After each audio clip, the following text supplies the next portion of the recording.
ओम शांति। आज की तारीख है 31 अगस्त 2022। साकार महावाक्य। बाबा कहते, मीठे बच्चे सवेरे सवेरे उठ बाप को प्यार से याद कर। सवेरे सवेरे उठ बाप को प्यार से याद कर, तो पत्थर बुद्धि से पारस बुद्धि बन जाएंगे। बाबा कहते, मीठे बच्चे सवेरे सवेरे उठ बाप को प्यार से याद करो, तो पत्थर बुद्धि से पारस बुद्धि बन जाएंगे। दो प्रश्न है। पहला प्रश्न, 21 जन्मों के लिए माला माल बनने का साधन क्या है? 21 जन्मों के लिए माला माल बनने का साधन क्या है?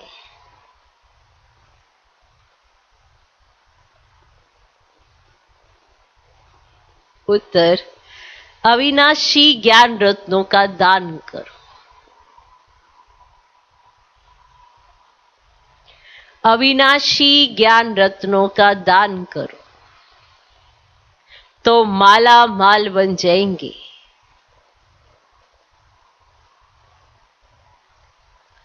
क्योंकि ये एक एक ज्ञान रतन लाखों रुपयों का है।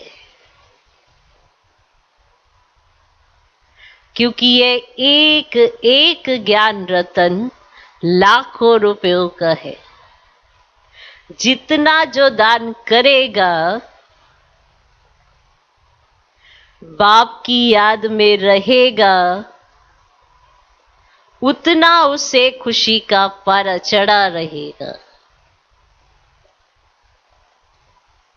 उसका खुशी का पारा चढ़ा ही रहेगा। जितना वो दान करेगा, जितना बाबा की याद में रहेगा, उतना उसे खुशी का पारा चढ़ा रहेगा। दूसरा प्रश्न है, अपने से कोई पाप कर्म ना हो, उसके लिए कौन सी परहेज चाहिए? अपने से कोई पाप कर्म ना हो, उसके लिए कौन सी परहेज चाहिए? उत्तर, अन्न की बहुत परहेज चाहिए। अन्न की माना भोजन की। अन्न की बहुत परहेज चाहिए। पाप आत्मा का अन्न अंदर जाने से उसका असर पड़ता है। पाप आत्मा का अन्न अंदर जाने से उसका असर पड़ता है। हर एक के सरकमस्टांस देख बाप राय देते हैं। हर एक के सरकमस्टांस देख बाप राय देते हैं।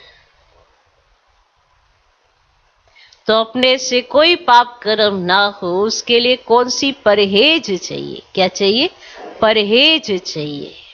उत्तर, अन्न की बहुत परहेज चाहिए।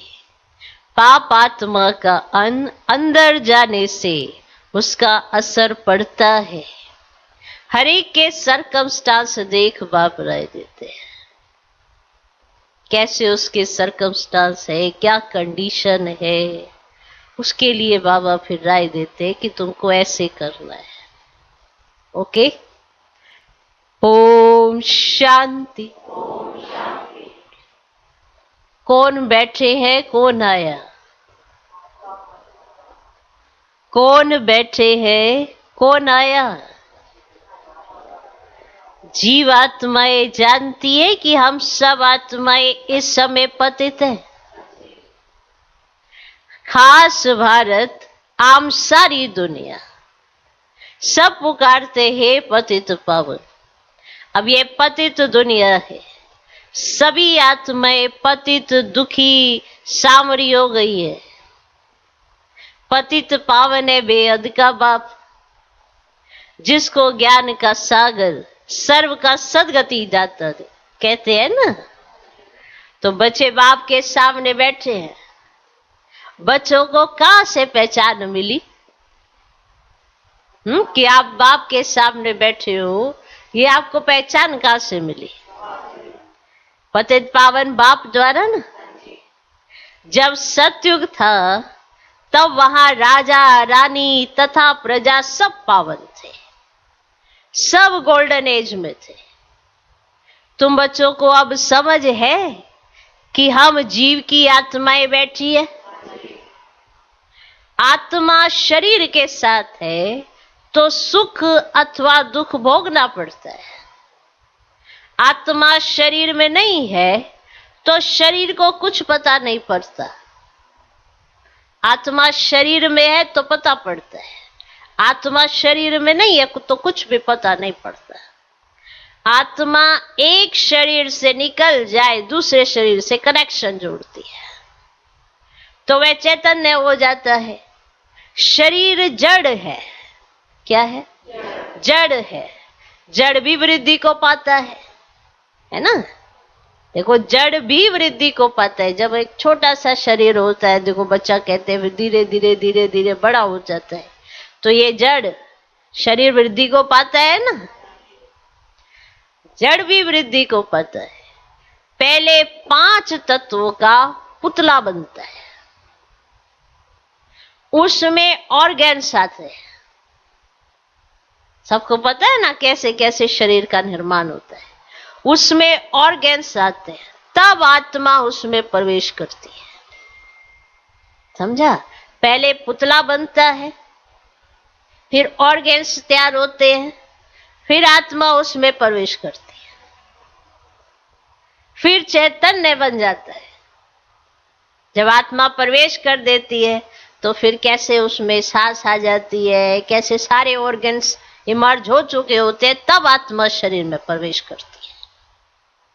अभी तुम जीवात्माएं बैठी हो, तुम्हारे सामने बाप बैठे हैं, वह भी परम सुप्रीम आत्मा है और एवर प्योर है, माना सदा पावन है। अब बाप बच्चों को डायरेक्शन देते हैं, बच्चे तुम्हें भी बाप जैसा पावन बनना है।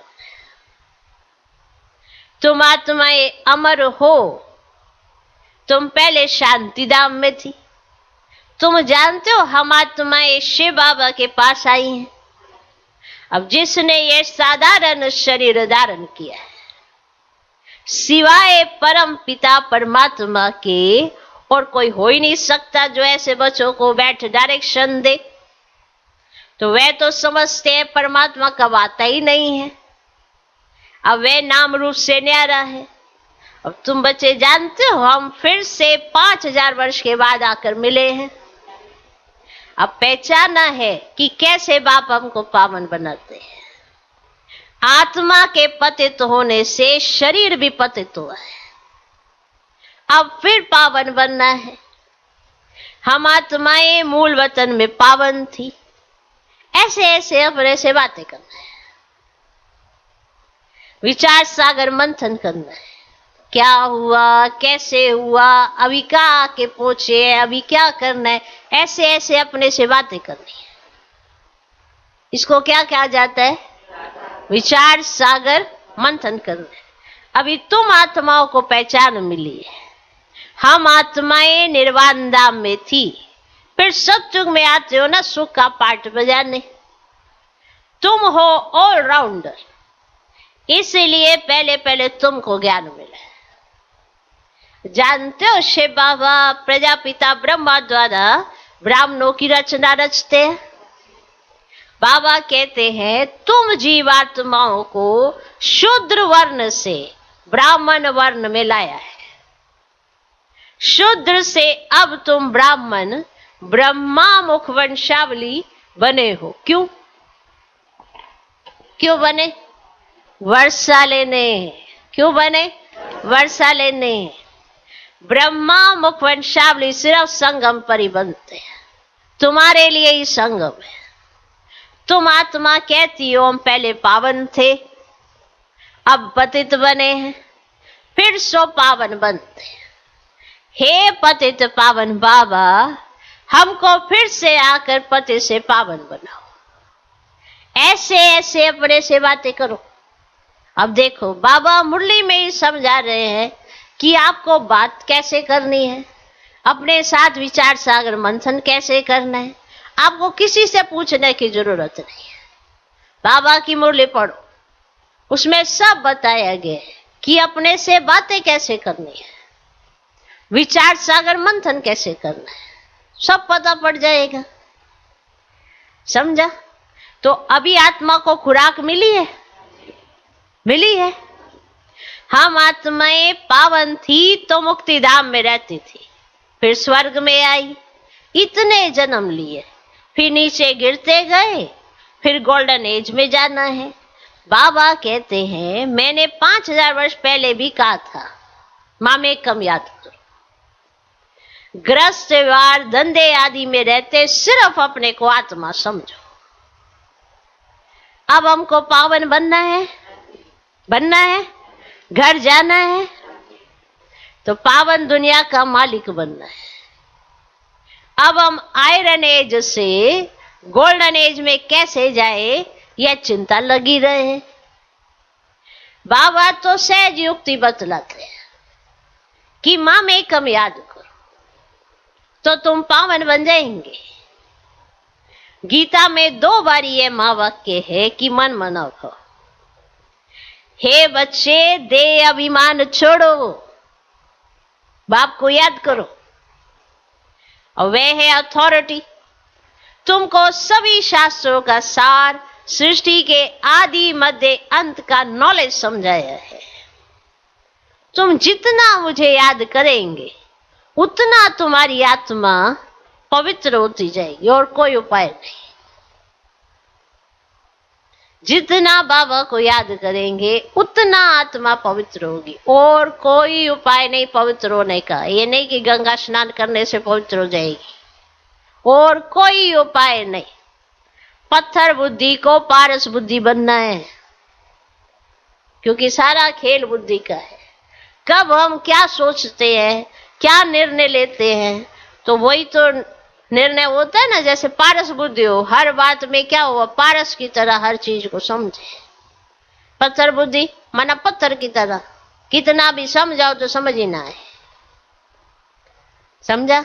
तो पहले हम क्या थे, पत्थर बुद्धि थे ना। अभी तो भगवान हमको पारस बना रहे, तो पत्थर बुद्धि को पारस बुद्धि बनना है।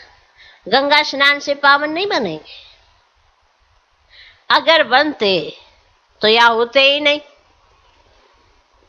परंतु आयरन एज में सबको आना ही है, तो पहले सवेरे सवेरे इस ख्यालात में बैठना है। तो आज समझ में आया कि आपको अपने साथ क्या बातें करनी है, कैसे ख्यालात में आने चाहिए। समझ में आया? तो सवेरे सवेरे ऐसे ख्यालात में बैठना है।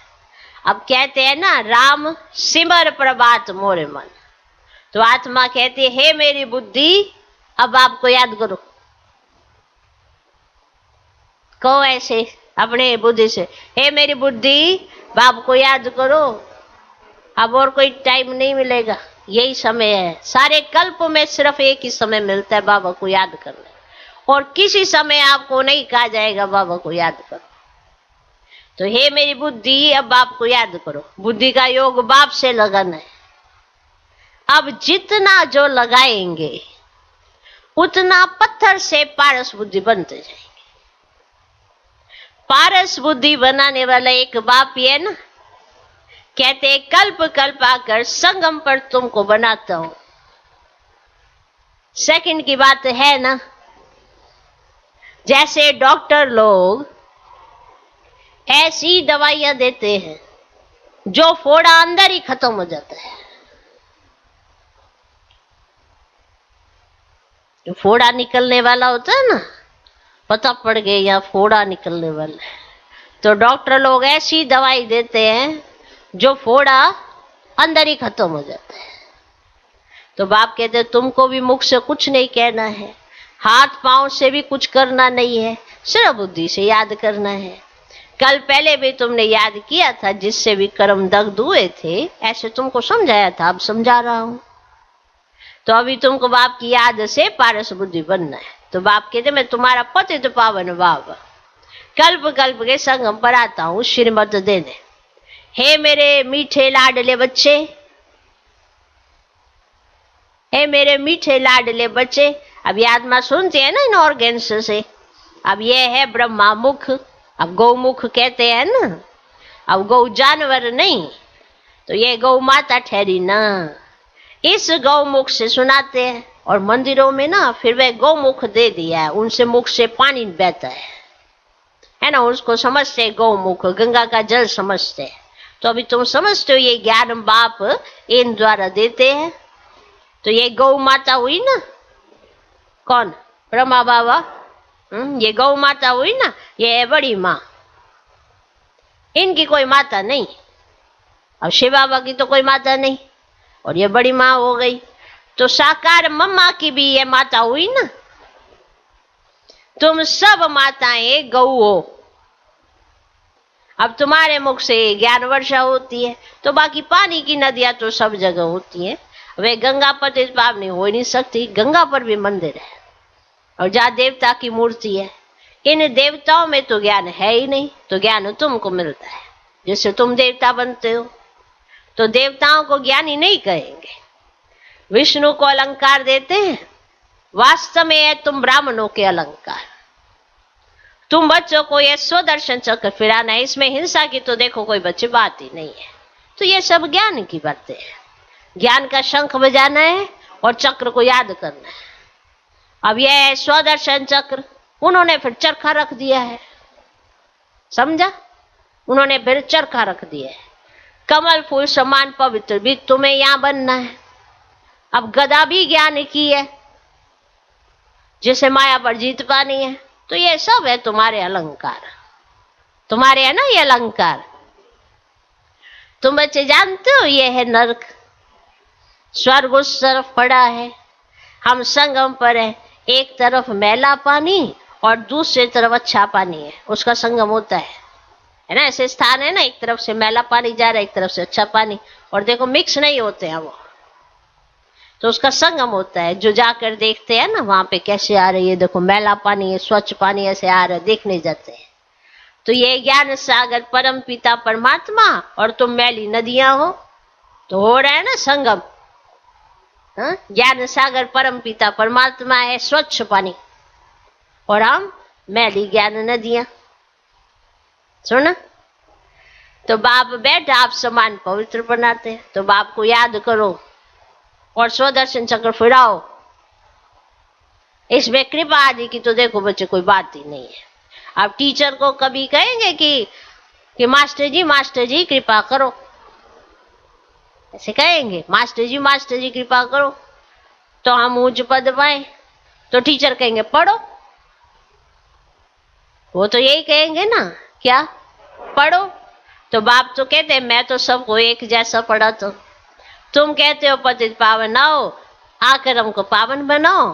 तो तुम इस ड्रामा के एक्टर हो, और ड्रामा के आदि मध्य अंत क्रिएटर डायरेक्टर का पता ही नहीं है।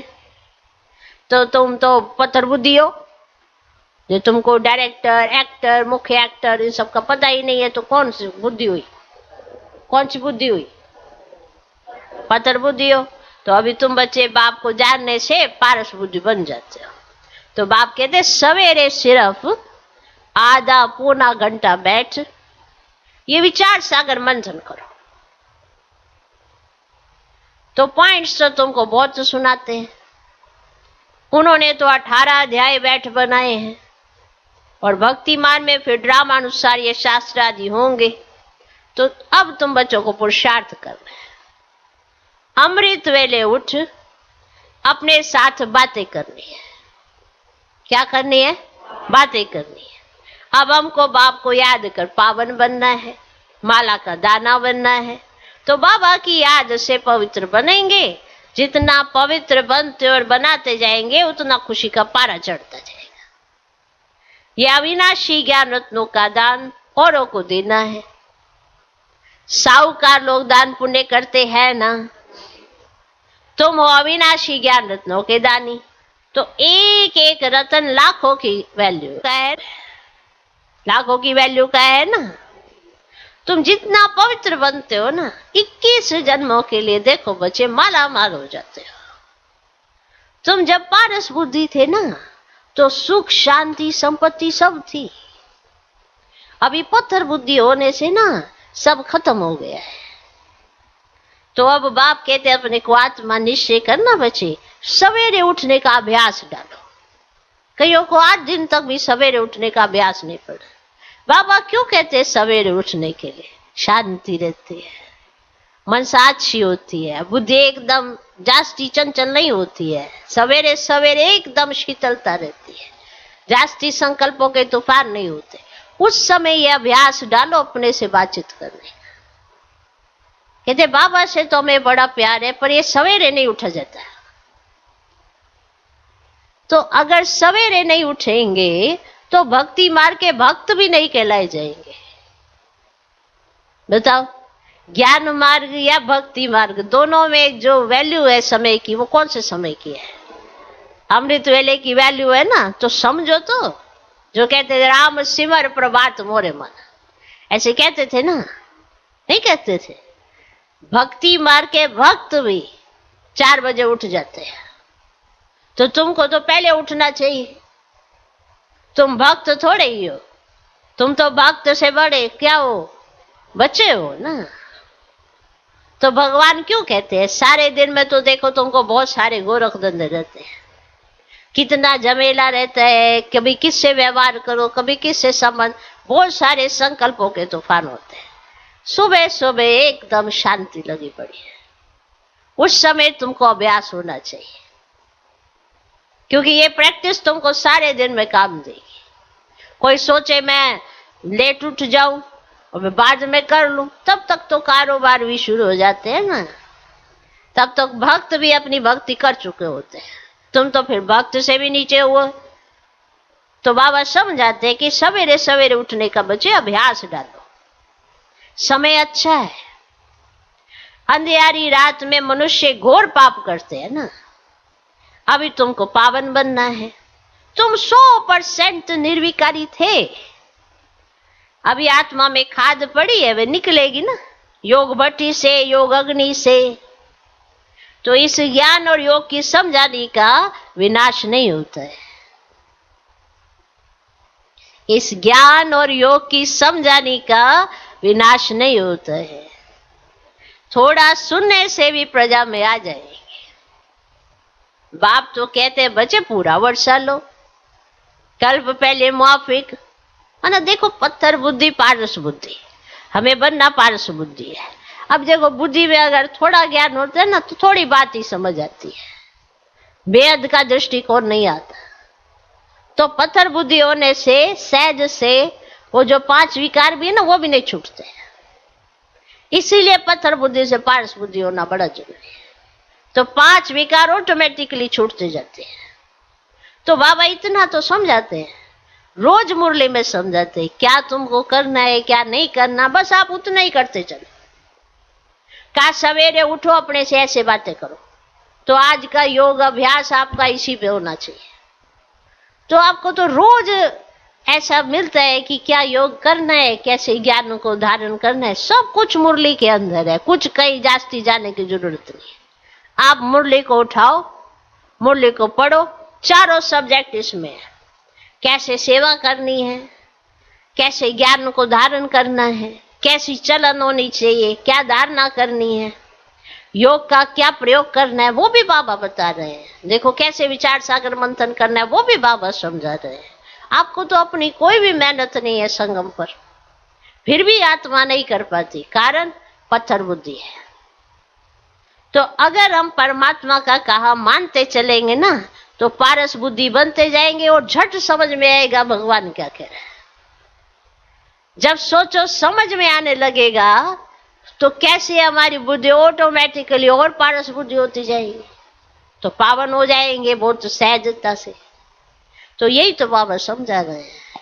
पत्थर बुद्धि होते हैं ना, तो जल्दी से समझ नहीं आती है, अपनी ही बात समझते हैं। पत्थर बुद्धि है ना, तो फिर धीरे धीरे पारस बुद्धि रोज उसके ऊपर ऐसे ज्ञान जल पड़ता रहता है, पड़ता रहता है, पड़ता रहता है, तो शेप लेते रहते हैं। जैसे कहते हैं ना कि ऐसे जल पड़ते पड़ते ऐसे शिवलिंग बन जाता है, हाँ? उसका आकार बन जाता है, ऐसे लगता है कि अरे पहले तो पत्थर था, अभी देखो शिवलिंग समान हो गया है। तो ऐसे ही हम परमात्मा के समान माना बाप समान बन जाएंगे। रोज अगर ज्ञान जल पड़ता रहेगा, पड़ता रहेगा, पड़ता रहेगा, तो इसीलिए शिवलिंग पर दिखाते ना, बूंद बूंद पड़नी हम पर चाहिए, हमने उस पर डाल दी है कि तुम्हें अकेलापन न महसूस हो। ऐसे मानो सारा दिन तुम पर जल गिरता रहे। हमारी घंटियां बजनी चाहिए, हम पहले जाके मंदिर में उसकी घंटी बजाते हैं कि हम आ गए, तुम जगे हुए हो कि नहीं। अब घंटी क्यों बजाई जाती है? अंदर जो रहता है उसको उठाने के लिए ना। अब जो बाहर से घंटी बजाएगा उसने अंदर आना है, वो इसलिए घंटी बजा रहे कि जो अंदर रह रहे हैं वो सोए हुए तो नहीं है, तो जाग जे हम आ गए। तो ऐसे मंदिर में जाते सबसे पहले घंटी बजाते हैं, टक, कहते हैं हम मंदिर में आए हैं, तुम्हारे भक्त आए हैं, जाग जाओ। और वो तो जगे ही हुए। वरना ऐसी पत्थर बुद्धि, अपवित्र होने से ना हर बात की समझ निकल जाती है। इसीलिए बाबा पवित्रता अपनाने के लिए कहते, ताकि हर बात की समझ आती जाए। क्योंकि इस ज्ञान को ठहरने के लिए सोने का बर्तन क्यों कहा जाता है? माना जिसने बुद्धि का समर्पण कर दिया उसका सोने का बर्तन हो जाता है, उसका जीवन भी सोने समान हो जाता है। तो सुनो, तो अभी आत्मा में खाद पड़ी है, वह निकलेगी योग भट्टी से, योग अग्नि से। इस ज्ञान और योग की समझाने का विनाश नहीं होता है। थोड़ा सुनने से भी प्रजा में आ जाएंगे। बाप तो कहते हैं बच्चे पूरा वर्षा लो, कल पहले मुआफिक, वही राजा वही प्रजा आदि बनेंगे। अज्ञान काल में भी दान पुण्य करते हैं तो राजाई घर में जाकर जन्म लेते हैं। कोई कर्मों अनुसार गरीब के घर में जन्म लेते हैं, जैसे कर्म किए ना वैसे ही किसी के घर में जन्म लेंगे। तो बाप बैठ कर्म विकर्म अकर्म की गति समझते हैं। सत्युग में कर्म अकर्म हो जाते हैं क्योंकि माया ही नहीं है। अब यह है रावण राज्य और वह है राम राज्य। तो अभी रावण राज्य का विनाश हो, सत्युग की स्थापना हो रही है। तो बाप तो बहुत अच्छी रीति से समझाते हैं, अच्छी तरह से समझाते हैं ना। समझ आ रहा है? अब जिसको जितना समझ आ रहा है उसकी उतनी क्या है पारस बुद्धि।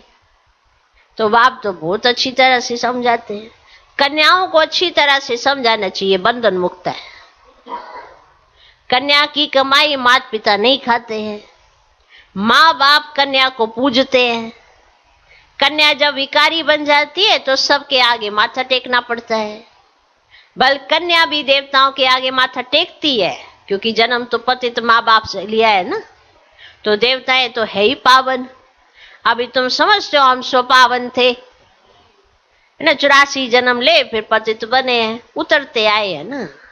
तो अब हमको फिर श्रीमत पर चलना पड़े, फिर तो कोई पाप कर्म नहीं होंगे।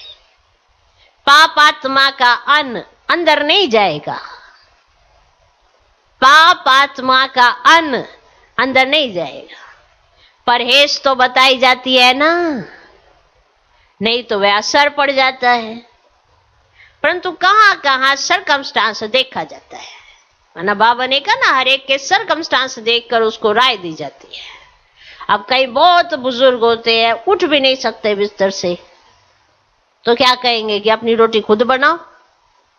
अब जो बिस्तर से ही नहीं उठ सकते हैं, बताओ, जिनको बेड रेस्ट बोला गया है, तो क्या करेंगे? तो बाबा को उनको राय देंगे ना कि अगर ऐसी हालत है तो बाबा की याद में भोजन करना। हाँ, जो परहेज है वो वाला भोजन नहीं करना, लेकिन जो भी भोजन करो, रोटी खाओ, सब्जी खाओ, वो बाबा की याद में खाना। तो हर एक के सरकमस्टांस देख कर राय दी जाती है। कर्मों का हिसाब किताब है, अलग बनाने नहीं देते हैं। कई ऐसे होते हैं ना, अलग बनाने नहीं देते हैं। अच्छा, बाप को याद करो। लाचारी है, बाबा को याद करके खाओ। कोई लाचारी हालत में, ये नहीं कि आज तो ना मेरा दिल नहीं कर रहा बनाने का, तुम्हें बना दो। बाबा ने कहा था ना, लाचारी है, बस आज मैं थका थका सा महसूस कर, ऐसे वाला नहीं। हाँ, ऐसे वाले नहीं चलेंगे। बहुत लाचारी, ऐसे शरीर से ऐसे हो गए, दुर्बल है, ऐसी अर्धमय होती है ना। तो सरकमस्टांस देखकर तो परहेज रखनी है, परहेज बहुत जरूरी है। पर कईयों का ऐसा सरकमस्टांस है, कर्मों का हिसाब किताब है, तो वो अलग बनाने नहीं देते। तो अच्छा बाबा को याद करो, लाचारी है तो बाबा को याद करके खाओ। भूलेंगे तो तुम्हारे पर उसका असर आ जाएगा। अगर तुमने बाबा की याद को भूल कर किसी के हाथ का भोजन खाया तो उसका असर तुम्हारे पर पड़ेगा। ऐसे होते हैं, नहीं समझते कि परहेज कैसी है। एक लाचारी हालत और एक देख, अरे कॉफी तो पी लेते हैं ना, चल चलते साथ कॉफी पीती हो, तुम कुछ और खाना, मैं कोल्ड ड्रिंक पी लूंगा, ये इंटरेस्ट है। ये कोई लाचारी हालत है? आज बड़ा दिल है, आज रोटी बनाने का दिल नहीं है, आज डबल रोटी खाने का दिल है, आज रस खाने का दिल है। ये क्या लाचारी हालत है? हाँ, ये तो इंटरेस्ट है। तो जहां इंटरेस्ट है तो वहां पे खाने का असर नहीं आएगा तुम्हारे पर, आएगा, असर आएगा। समझा? अब उल्टे कर्म करोगे और फिर सोचोगे खुशी पता नहीं क्यों गायब हो जाती है, तो ये बोझा नहीं चढ़ेगा, ये बोझा चढ़ता है। समझा? ऐसे बहुत सारे हैं सरकमस्टांसेस जिसमें पता पड़ जाता है ये इनके कौन से सरकमस्टांस है, इंटरेस्ट के। तो भूलेंगे तो तुम्हारे पर उसका असर आ जाएगा। बाप को याद करने से नजदीक होते जाएंगे। अभी तो सम्मुख बैठे हो, बाप डायरेक्ट समझाते हैं, हे बच्चे, हे बच्चे, ऐसे क्या बाप बात कर रहे हैं ना, तो बाप को याद करना है। फिर करो ना करो तुम्हारी मर्जी। देखो बाबा तो समझाएंगे कि ऐसा नहीं करना चाहिए, बाकी फिर करो ना करो तुम्हारी मर्जी। जो करेगा सो पाएगा जरूर, सीधी बात है। तो बाबा देखो सब चीजों से भरपूर करता है ना, कितनी मेहनत लगती है, इतनी मिठाइयां बनना ताकि इनकी आसक्ति ना जाए बाहर। बाबा ने स्पेशल हलवाई को बुलाकर सारी मिठाइयां बनवाई ताकि मेरे बच्चे आए वो खाए और कभी बाहर इनकी बुद्धि ना जाए। बुद्धि बचाने के लिए बाबा बड़ी सारी युक्तियां रचता था। फिर जब बाबा के घर में जो संतुष्ट हो गया, बाहर उसकी बुद्धि नहीं जाती, बस कभी नहीं जाएगा किसी के साथ भी खाने। ओके, तो बाबा तो हे बच्चे के बात करते हैं और बहुत अच्छी रीति समझाते हैं। फिर करो ना करो तुम्हारी मर्जी, जो करेगा सो पाएगा जरूर, सीधी बात है। अब यह तो समझ गए हो ना, ये हॉस्पिटल है, हेल्थ वेल्थ की यूनिवर्सिटी भी है, इसमें सिर्फ 3 पैर पृथ्वी का चाहिए बस। अब बेहद का बाप देखो कैसे पढ़ाते हैं, कितना निरंकारी बाप है।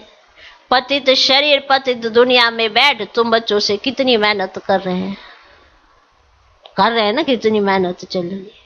तो बच्चे फिर से अब तुम अपना वर्षा ले लो, हम साक्षी हो, देख रहे हैं कौन कौन अच्छा पुरुषार्थ कर रहे हैं। इसमें सिर्फ 3 पैर पृथ्वी चाहिए।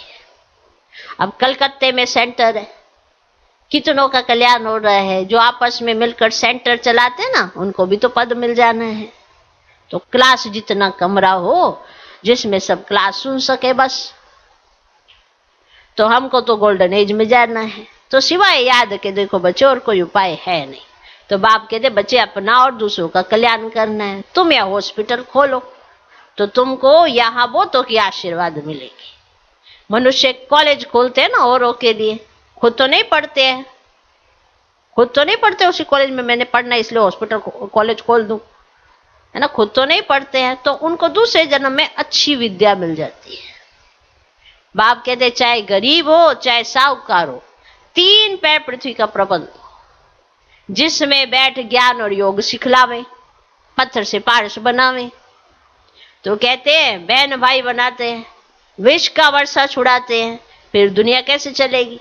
तो यह तो तुम बच्चे जानते हो ना कि वहां यह दुनिया कोई भोग बल की नहीं है, वहां तो योग बल से बच्चे पैदा होते हैं।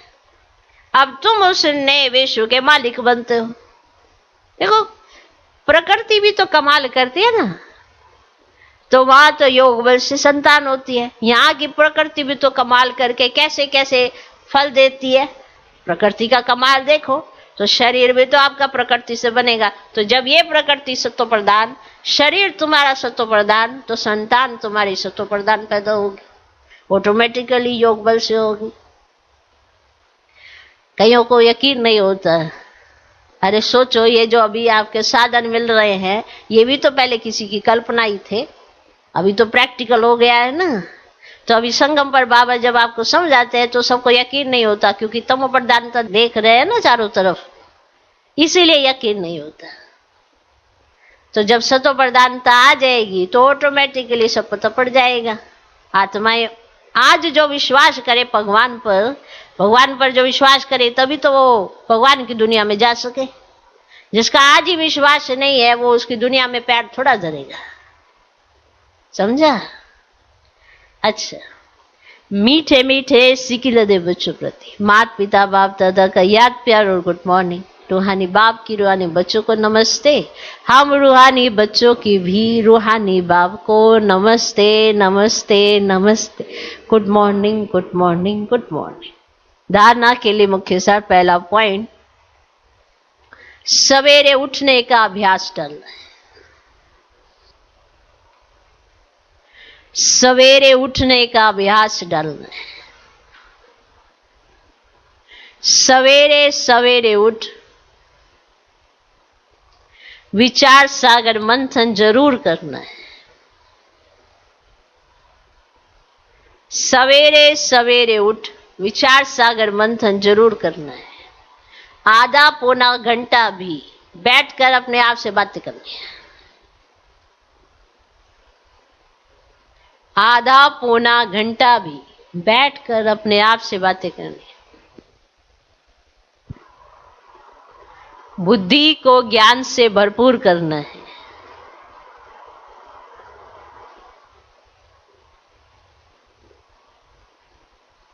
दूसरा पॉइंट, बहुतों की आशीर्वाद लेने के लिए 3 पैर पृथ्वी पर कॉलेज व हॉस्पिटल खोल देनी है। बहुतों की आशीर्वाद लेने के लिए 3 पैर पृथ्वी पर कॉलेज व हॉस्पिटल खोल देनी है। बाप समान निरंकारी बन सेवा करनी है। बाप समान निरंकारी बन सेवा करनी है।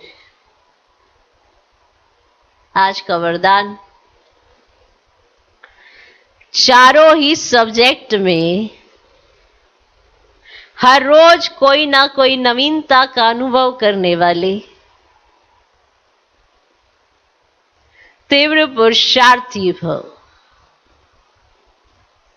चारों ही सब्जेक्ट में हर रोज कोई ना कोई नवीनता का अनुभव करने वाले तीव्र पुरुषार्थी भव।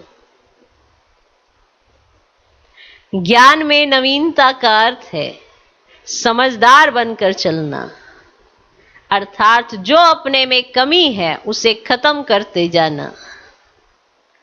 योग के प्रयोग में नवीनता अर्थात उसकी परसेंटेज को बढ़ाना, माने योग की परसेंटेज को बढ़ाना। ऐसी चारों सब्जेक्ट में स्व की प्रगति में नवीनता, विधि में नवीनता, प्रयोग में नवीनता, सेवा में नवीनता, औरों को सहयोगी बनाने व परसेंटेज बढ़ाने में नवीनता का अनुभव करना माना तीव्र पुरुषार्थी बनना। इससे ही समीपता का अनुभव करेंगे। आज का स्लोगन, प्योरिटी की अथॉरिटी ही सबसे बड़ी पर्सनैलिटी है। प्योरिटी की अथॉरिटी ही